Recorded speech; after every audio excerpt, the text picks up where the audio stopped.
I guess, serious question. Haven't had any of those today. If you've been asked it before, I'm really sorry. But you play, obviously, a lot of really intense emotional roles. So my question for you is, how do you prepare yourself to get into those scenes that you do? Well, I don't know. What's your process as an actor? Do you know, when you first like approach a role, do you find what's in you that's the same as the character, or do you try to find a physical trait? No, I mean, it just differs every time, you know. You never know like what you need for something. And every time something that worked previously may not work again, like on the next thing.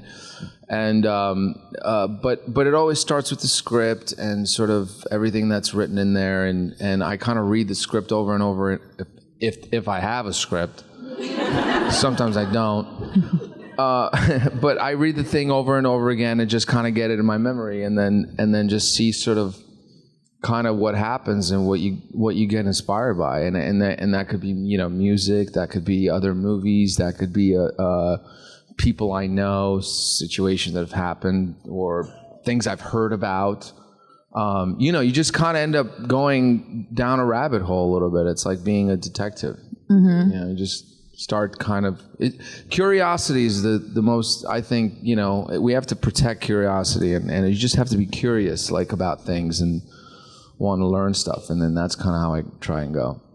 So how did the whole process of getting into Bucky evolve? Like, take us through the process before you took on the role, and then your initial sort of research. Well, it's funny, we were at the autograph table like about an hour ago, and somebody turned to me at one point and said, you know, did you ever think this was going to happen? And I was like, no. I'm like, I actually played this character for at least 2-3 years before I felt like people noticed. I mean, like, you know, the first Avengers, I mean, maybe you guys have, you know, but I wasn't like, nobody was stopping me on the street going, you know, so it was, I never, I treated it like any other character. I just wanted to honor the source material and what Stan Lee had envisioned, and I was really lucky to have met him, and, you know, for him to kind of even like remind me, just being like, you know, whatever you're doing, just remember he's a good guy.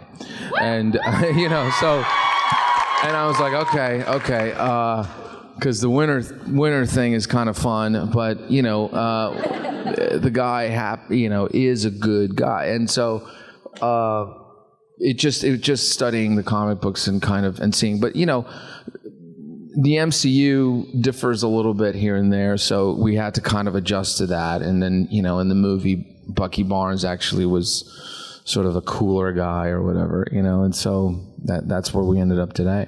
Is there certain criteria you look for when choosing a role for an independent film versus something more mainstream Hollywood? Well, thank you for saying that. No, I'm just trying to do, you know, different things. Like I'm really, you know, I feel like I feel like I'm worried about getting too comfortable, to be honest, and in life too, and that's not always a good thing, by the way. But you know, I think when you're working on something, I fear getting too comfortable. So I try to look for things that kind of challenge me a little bit and push me, make me, you know, and are scary, tell me to step up. And usually, what helps me is finding other actors and people that are better than me, you know, in projects, and then wanting to work with them, because then I stand to learn from someone, you know, in a certain way, and I'm scared and I'm backed up against the wall, so I'd rather be there, you know, and I go from there. What kind of she said, what kind of majors would some of my characters pursue if they were going to college? Just an easy little question. Just going to throw that out there. Let's just remember the characters that I've played. And whether college really would be the thing they'd be worried about first.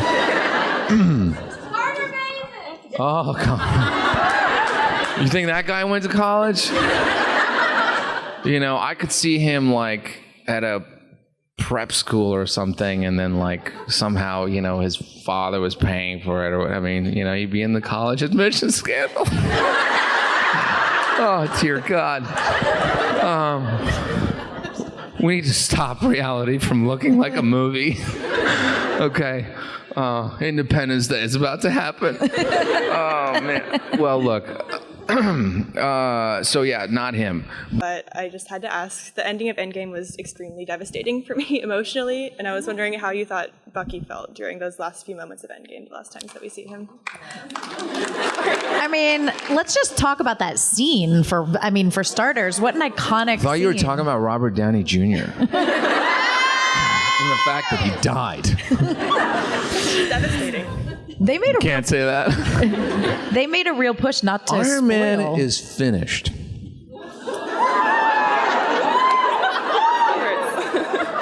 Why are we celebrating that? Did you guys think I went back like in the Civil War mode? Like I was like, yes, no. I don't know what's gonna happen. I still don't know. Is he done?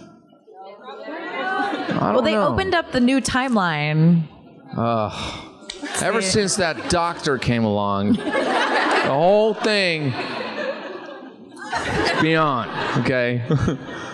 Yeah, but what was it like filming that final scene where, you know, literally the funeral scene where there's every member, it seemed like, of the MCU just standing there?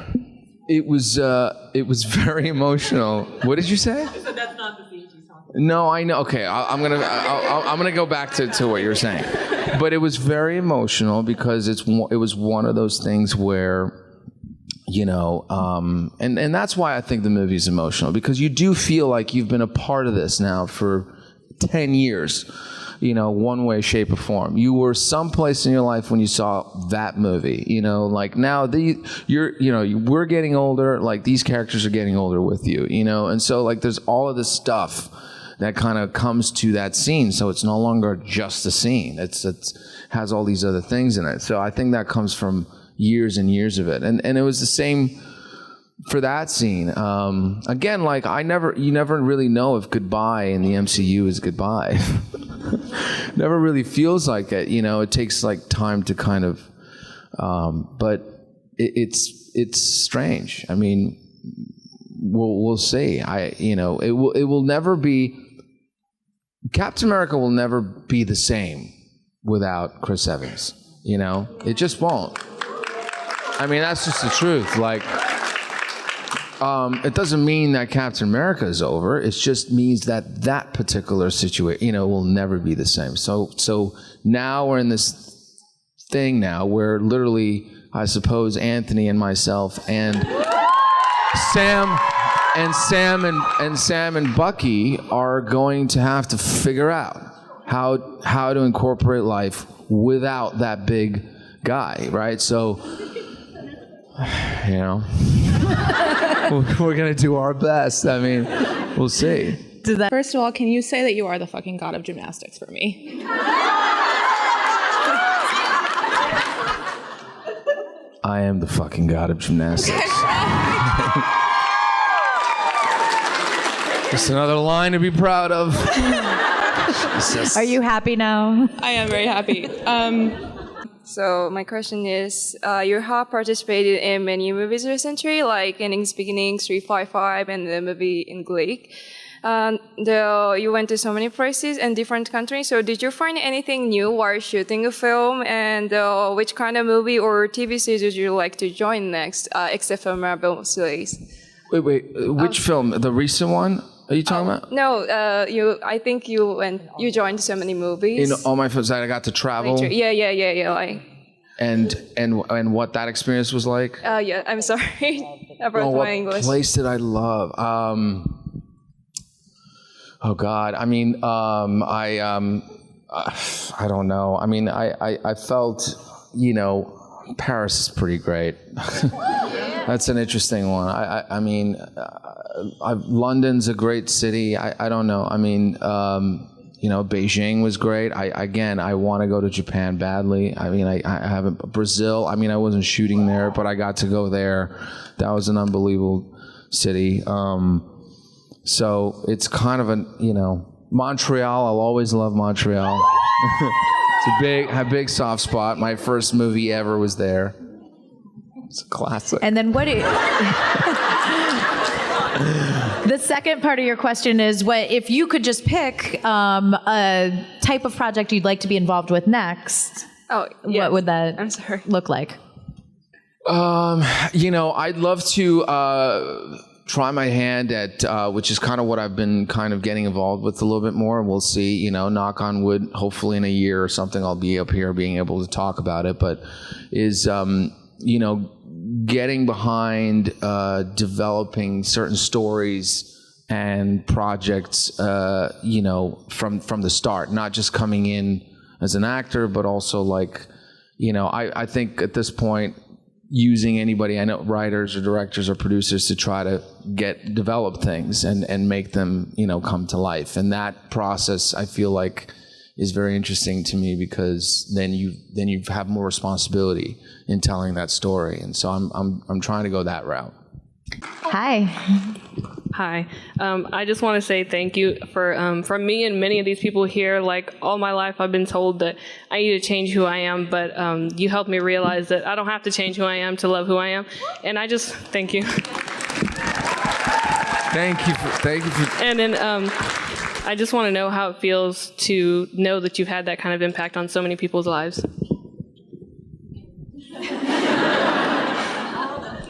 Just in the quickest way possible. We gotta get through this. Look, I'm extremely grateful, and thank you for saying that. I mean, I'm just another dude, trying to do the best I can.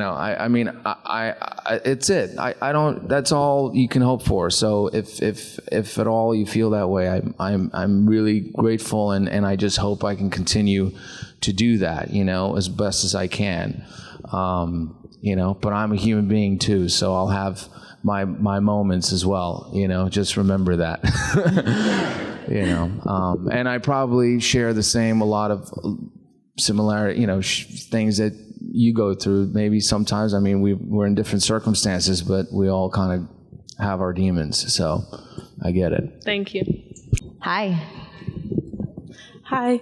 I don't have a question, but I just wanted to say thank you, Sebastian.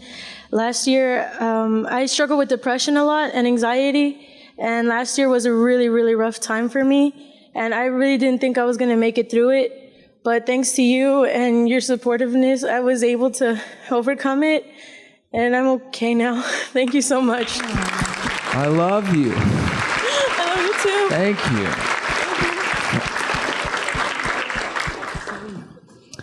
Hi. Hi. You had mentioned that you had really enjoyed working with Karen Kusama on Destroyer, and my question was, especially for We Have Always Lived in the Castle was another female director, is there any differences between working with a female director versus a male director, or any notable differences? Things get done.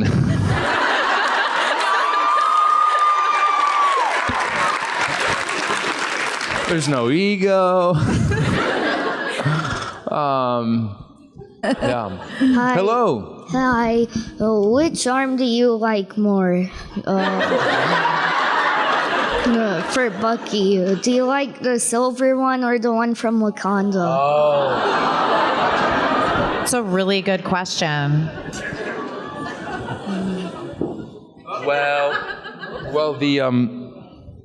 Well, the one from Wakanda has a couple more features, that we haven't explored yet. So I think I like that one. But I'm very, I miss the old star. I do. There was something about that. Maybe I'll have to get it back. Question over here. Hi. Okay. My name is Natalie, and my question's from the movie Endgame. We've always seen it, right? You all seen it? Okay. You're good. All right. At the end of Endgame, Steve leaves with the Infinity Stones and turns old. If it were the other way around, what would you want to tell Steve as a goodbye, and also where would you want to go? If it was the other way around, and Steve wasn't going, but I was going? Yeah. Oh, tough to end on. Depressing. Oh man, I mean, I'm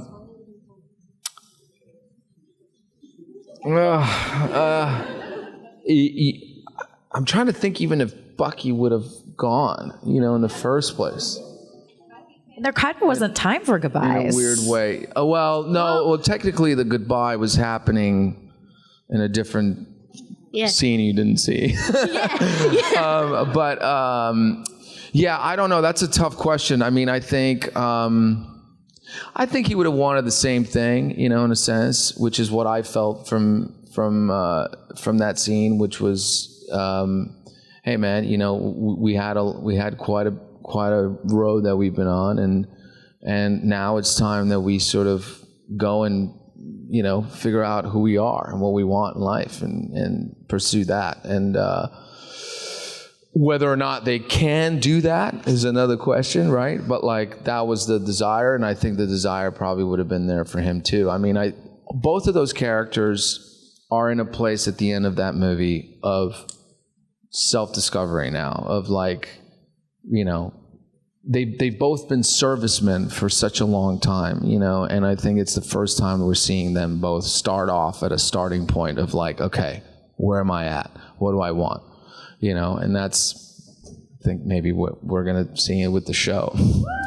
That is such an awesome answer, and thank you for ending the question.